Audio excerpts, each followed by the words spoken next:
Ce n'est pas une leçon d'histoire de l'art. Ce n'est pas un guide. Ce sont des confidences.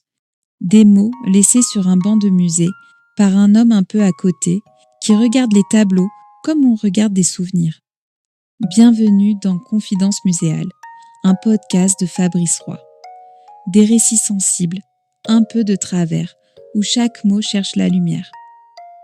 Avant que Jean-Sébastien ne commence, il faut vous dire une chose. Vous n'allez pas voir le tableau, parce que parfois, regarder avec les yeux, ça empêche d'écouter. Alors, laissez vos paupières tranquilles, et si vraiment vous voulez le voir, on vous le montrera à la fin. Mais ce ne sera peut-être plus tout à fait le même. Je ne sais plus très bien pourquoi j'ai choisi Gand ce week-end-là. Peut-être pour la sonorité du nom.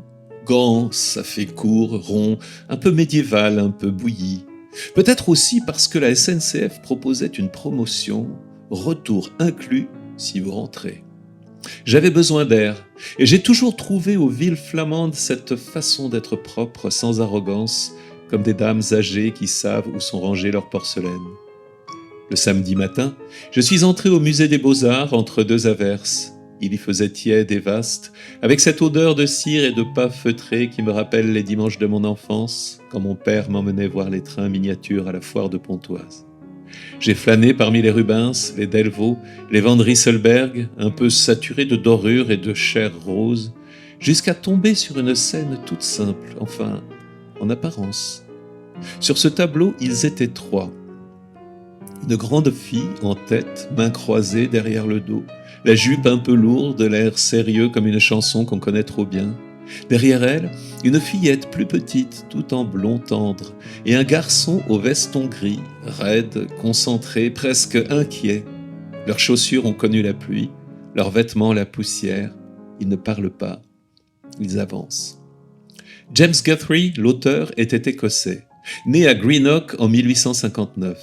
Il avait d'abord étudié le droit, comme si la vie tenait dans des paragraphes, avant de tout plaquer pour la peinture. Il a fait partie de ces Glasgow Boys qui voulaient en finir avec les toiles compassées des salons et remettre les bottes dans la boue. Un naturaliste au sens noble, celui qui regarde le réel droit dans les yeux. Comme Bastien Lepage en France, à la même époque, qui peignait des paysannes debout dans les champs, la fatigue dans la pose, la beauté dans la vérité. Ou comme Marie Bashkirtsev, cette jeune femme ardente qui, à Paris, croquait les enfants des rues avec la tendresse d'une sœur et la précision d'un scalpel. À l'époque où les ateliers sentaient l'encaustique de salon, James Guthrie allait au champ. Cockburn's Pass, vous voyez ? Un nom qui claque comme un tison sur une pierre froide. En 1883, il s'y installe. Et l'année d'après, voilà ses enfants sur la route de l'école. Pas une scène sentimentale, non, un morceau de réalité tenu par les bords. J'aime la manière dont la peinture refuse l'à peu près. Pas de ruban qui chante, ni de halo en sucre glace. Des bruns, des gris, des ocres qui ont connu la pluie.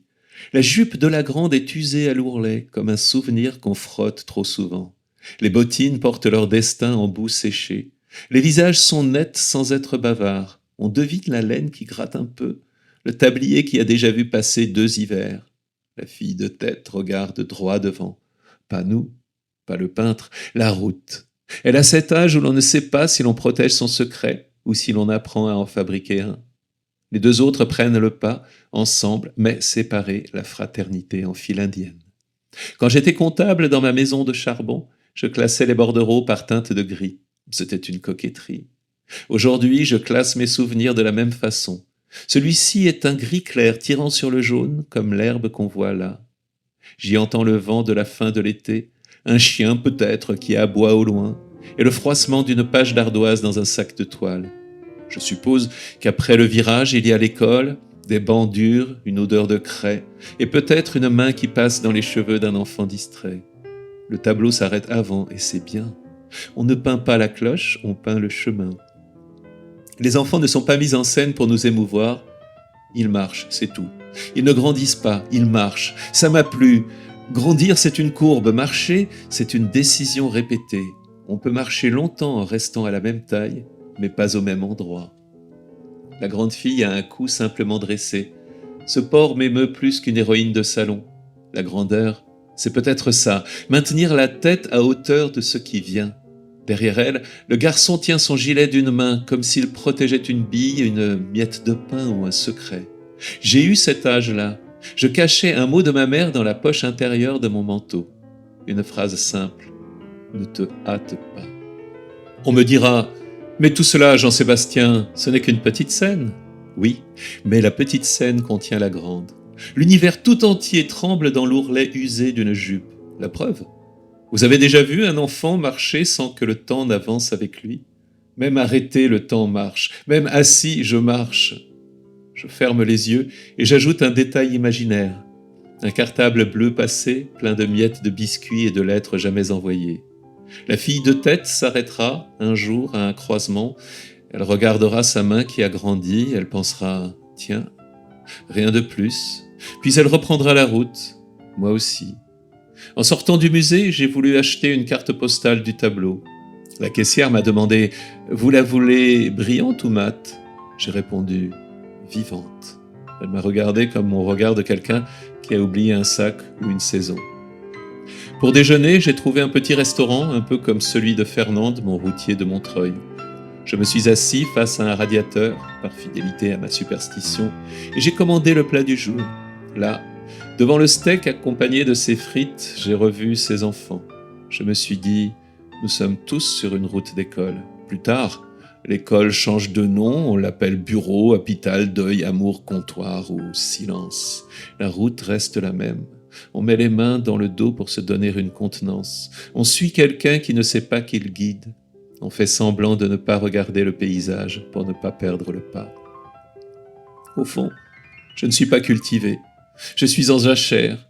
Les musées sont mes champs en repos. Je viens m'y assécher doucement pour laisser mieux revenir l'herbe. Je ressors avec l'impression d'avoir appris une leçon qu'on ne peut pas réciter, mais qu'on peut vivre. Et quand la nuit tombe à la fenêtre de mon petit appartement, je me surprends à marcher dans la cuisine. 2 pas, demi-tour, 2 pas, comme si j'avais moi aussi école le lendemain. Si vous tombez un jour sur mon carnet, quelque part, entre la liste des boulons et les pensées droites qui se mettent de travers, vous trouverez ce dessin. 3 silhouettes minuscules sur un chemin, un arbre maigre à droite de l'herbe qui hésite.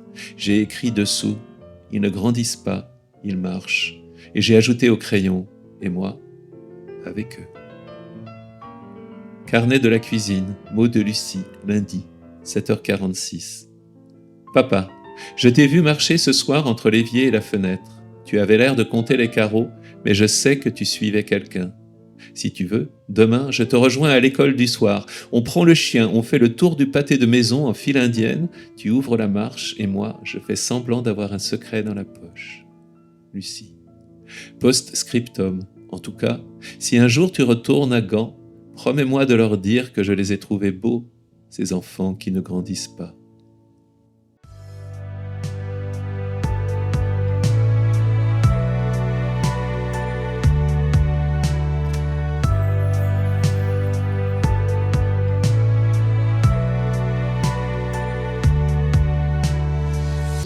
Confidence muséale, une série imaginée et racontée par Fabrice Roy.